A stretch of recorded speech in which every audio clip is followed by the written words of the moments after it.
Welcome to HB Tuner's Ford Gen 2 Coyote Training Part 16. In this training module, we're going to be taking a look at our O2 transport delay tuning. Anytime we change to a long tube header, we definitely want to go and update our O2 transport delay tables. We're going to break down exactly how to do that using our data logging and an Excel spreadsheet calculator. Without further wait, let's jump in so we can check this out.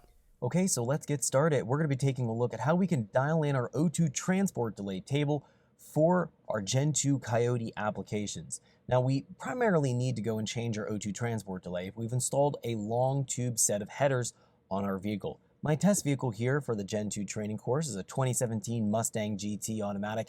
I've installed a set of American Racing long tube headers on this vehicle. Now, as a result of installing the long tube headers, the primary or front oxygen sensor is now spaced downstream a few inches compared to the stock location.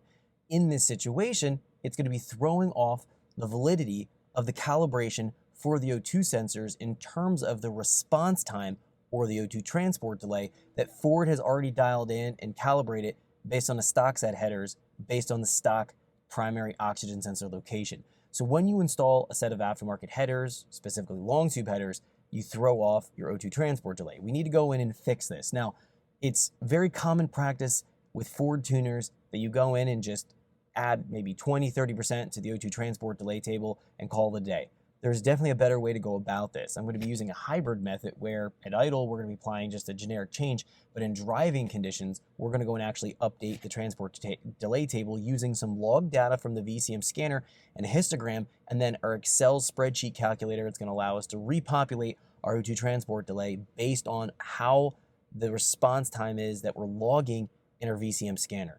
This is all because we want to make sure that we have the proper response time fed into our engine control module, so the closed loop behavior, the short and long-term trimming, is going to be more accurate. Without doing this, we might find that the closed loop behavior might be a little bit sluggish, or it might be sped up too quick.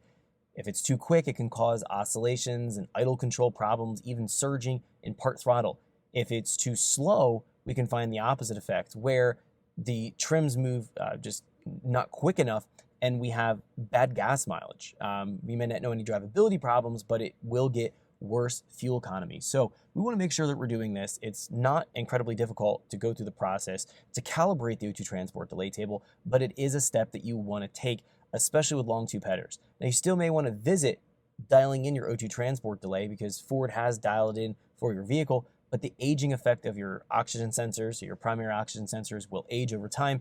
You can go back in and tweak your O2 transport delay table to accommodate for the aging effect of your sensor. So it's not a bad idea, even with shorty style headers where it doesn't move the primary oxygen sensor's location, or an aftermarket, or the stock set of headers, I should say, where the oxygen sensor is obviously calibrated from Ford already. You may want to go in and go through this process regardless.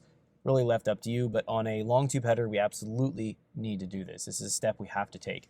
So first things first, I want to go open up a calibration file to take a look at where we can find the O2 transport delay tables. Then we'll discuss what the table means and some of the other factors here that we have to account for. So let's jump in here, and I'm going to go ahead and look at my file. This is O2 transport tuning. It's what I've labeled this particular file.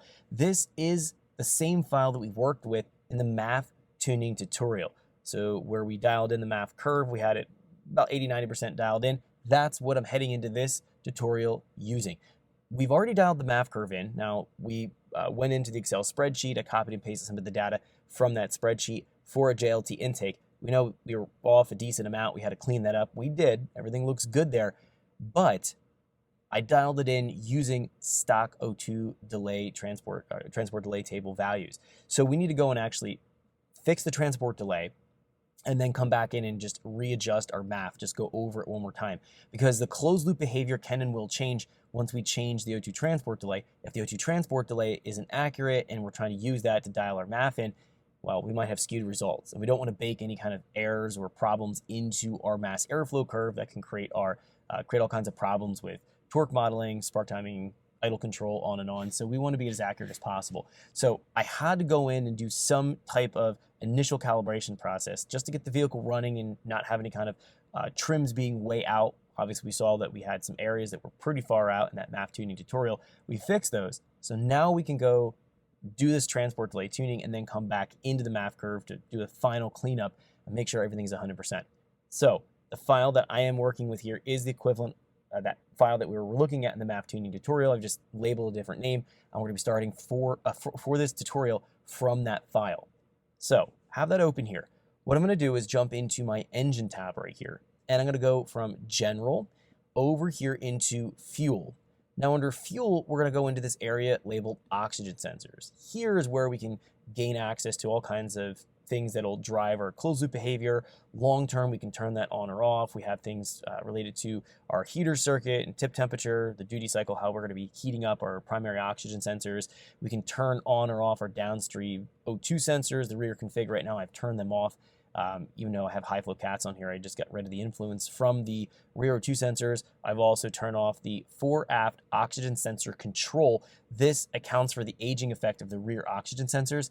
Once you do high flow cat. Thanks for checking out our teaser clip. If you want to see the rest of this video and more than 500 hours of current EFI training we have to offer, make sure you click right here. If you want to go and check out more teaser clips from this training course, click here, and you don't want to miss any of the videos we're going to be releasing on this channel, so make sure you subscribe and click here.